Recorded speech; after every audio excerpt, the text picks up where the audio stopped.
वास्तव में समय पर समय परिवर्तन हो चली सेकेंड पर सेकेंड मिनिट पर मिनिट घंटा पर घंटा आ मास पर मास आ मास सरीगला आरंभ हो जाए नुआ मास आ नुआ मास सरीगला पुराणा मास पर आरंभ हो जाए एक वर्ष पर आरंभ हो जाए नूतन वर्ष किंतु यही भाव में कालक्रमे समय परिवर्तन होउची किंतु मानव आज परिवर्तन होउनी मानव आजुची माने मनुष्य साजिची अमनुष्यर कार्यक्रम तेणु करी विभिन्न क्षेत्र में आम दोषी दबा से मनुष्य को नुहे केवल आम दोषी दबा मोर निजर संतान को से संतान को उपभोग करी आम आज पहुंचीचु पुरोहितपुर गायत्री शक्तिपीठ में आज से गोटे कार्यक्रम कराइला जे कि आसंतु गढ़ा संस्कारवान पीढ़ी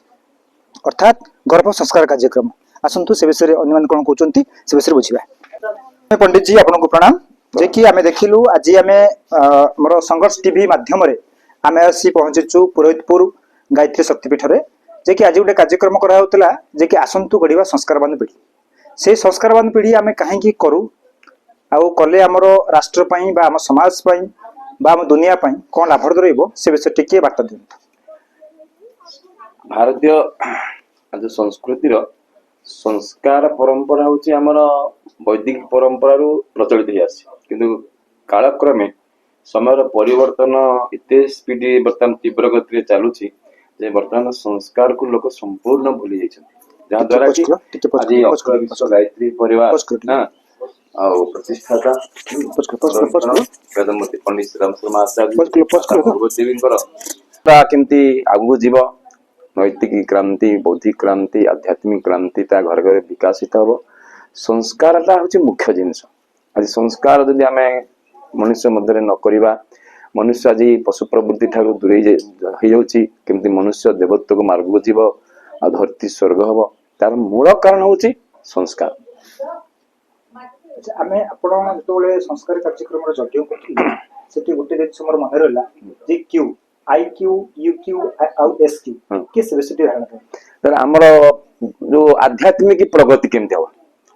तापरे जो बुद्धि केमती डेभलप हम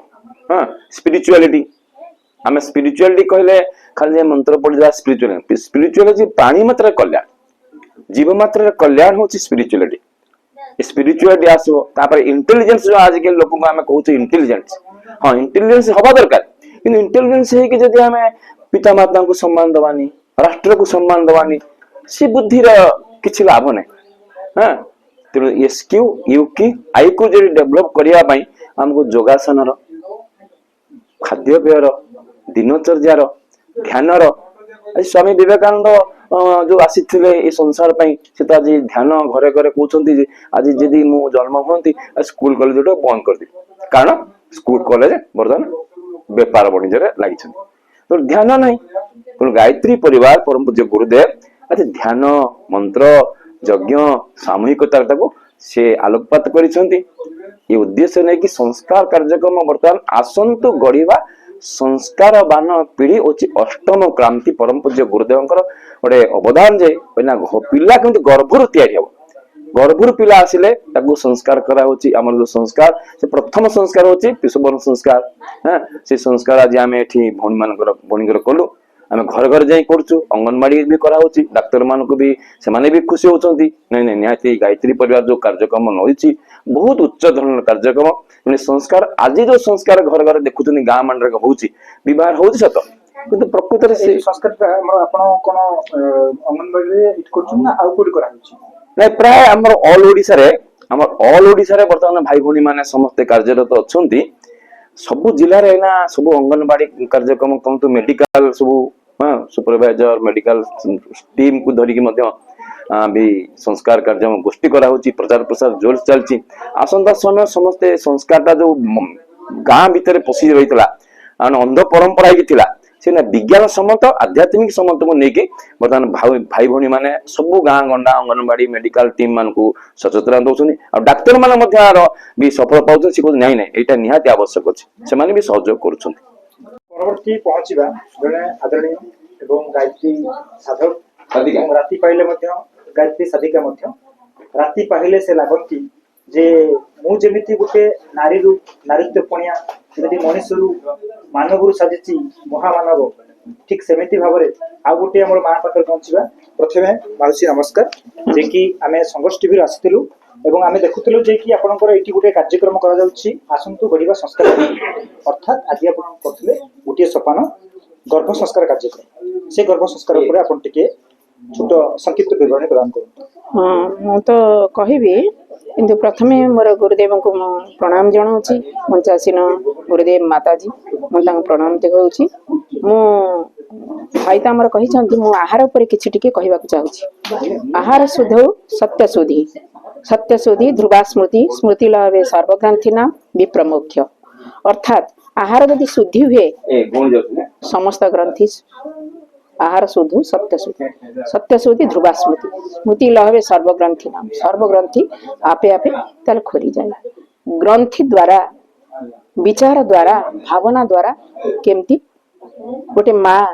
କେମିତି ସାଧନା କରିପାରେ, ଆଉ ସାଧନା ଦ୍ୱାରା ତାର ସିଦ୍ଧି ପ୍ରାପ୍ତ ହୋଇଥାଏ। ପ୍ରଥମେ ତାର ଦିନଚର୍ଯ୍ୟା, ତାର କେତେ ଗୁଡ଼ିଏ ନିୟମ କାନୁନ, ଆହାର ବିହାର, ତାପରେ ଦିନଚର୍ଯ୍ୟା, ତାପରେ ତାର ଜୀବନଚର୍ଯ୍ୟା, ତାପରେ ତାର ଶାରୀରିକ ମାନସିକ, ତାପରେ ତାର ରହିଥାଏ ନୈତିକତା ଆଉ ବିଚାର। ପ୍ରଥମେ ଗୋଟେ ଭଲ ବିଚାର ଆଣିବାକୁ ଗଲେ ଗୋଟେ ଭଲ ସନ୍ତାନ ଆସିବ। ମନ ବିଗିଡେ ତ ଶରୀର ବିଗିଡେ, ଶରୀର ବିଗିଡେ ତ ସଂସାର ବିଗିଡେ। ଯଦି ଭଲ ମନଟିଏ ଆମର ଆଣିବା, ନେଗେଟିଭ ଭାବନା ଆସେ, ତାକୁ ଯଦି ସେ ପଜିଟିଭ ଭାବନାରେ ନେଇପାରେ, ତାହେଲେ ତାର ବିଚାର ଶୁଦ୍ଧ ହେଲା ବୋଲି ଆମେ ଜାଣିବା। ଆହାର ବିହାର, ତାପରେ ତାର କେତୋଟି ଆଉ କେତେ ଗୁଡ଼ିଏ ରହିଥିବା କର୍ମ, କେତେ ଗୁଡ଼ିଏ ନା ଯୋଗ ପ୍ରାଣାୟାମ ଏସବୁ ରହିବା ଦରକାର। ସନ୍ତୁଳିତ ଆହାର ଦରକାର। ତାପରେ ଯୋଗ ପ୍ରାଣାୟାମ ଦ୍ୱାରା କିଛି ତାର ଆମେ ତାକୁ କିଛି କହିଛୁ, ଭ୍ରାମରୀ ପ୍ରାଣାୟାମ, ତାପରେ ଆମର ଯୋଉ ଡଙ୍ଗାର କାତ ମାରିବା କରାଯାଏ ସେ ପ୍ରାଣାୟାମ, ଚକି ପେଶା ପ୍ରାଣାୟାମ, ତାପରେ ଆମର ଭ୍ରାମରୀ ପ୍ରାଣାୟାମ, ତାପରେ ଆମର ଆଉ ଅନେକ ପ୍ରାଣାୟାମ ଅଛି, ସେ ସବୁ କରାଯାଉଛି। ଆମର ସେ ସବୁ ପ୍ରାଣାୟାମ ଦ୍ୱାରା ସିଏ କଣ ହୁଏ ନା ଗର୍ଭବତୀ ସୁସ୍ଥ ଭାବରେ, ସରଳ ଭାବରେ ତାର ଗର୍ଭକୁ ସନ୍ତାନକୁ ଜନ୍ମ ଦେଇପାରେ। ଏତିକି କହିକିରି ବହୁତ ଧନ୍ୟବାଦ। ଆପଣ ବହୁତ ମୁଖ୍ୟ କଥା କହିଲେ ଯେ କି ଆମର ଏବେ କଣ କରାଯାଉଛି, ପ୍ରାୟ ହଉଛି କରାଯାଉଛି ଯେ କି ଗୋଟେ ମା ଯଦି ମାନେ ସନ୍ତାନ ଯେତେବେଳେ ଗର୍ଭ ହବାକୁ ସମୟ ଆସିଗଲାଣି, ଯୋଉ ପେନ୍ ହଉଛି ସେ ଆଉ ସହିପାରୁନି, ଆମେ ସମସ୍ତେ କଣ କରୁଛନ୍ତି ମେଡିକାଲ ନେଇ ତାକୁ ଅସ୍ତ୍ରୋପଚାର, ଅର୍ଥାତ୍ ଆମେ ତାକୁ ସିଜରିଂ କରୁଛୁ। ତେଣୁ ସେଇପରି ଭାବରେ ଆପଣ ଯୋଉ କହିଲେ ଯୋଗ ପ୍ରାଣାୟାମ କରିବା, ଭ୍ରମର ପ୍ରାଣାୟାମ କରିବା, ଯାହା ଦ୍ୱାରା କି ତାର ଗଣ୍ଠି ଗୁଡିକ ଆକ୍ଟିଭ ରହିବ ଏବଂ ତାର ମଧ୍ୟ ଶରୀର ମଧ୍ୟରେ ସମ୍ପୂର୍ଣ୍ଣ ଭଲ ପ୍ରଭାବ ପଡିବ।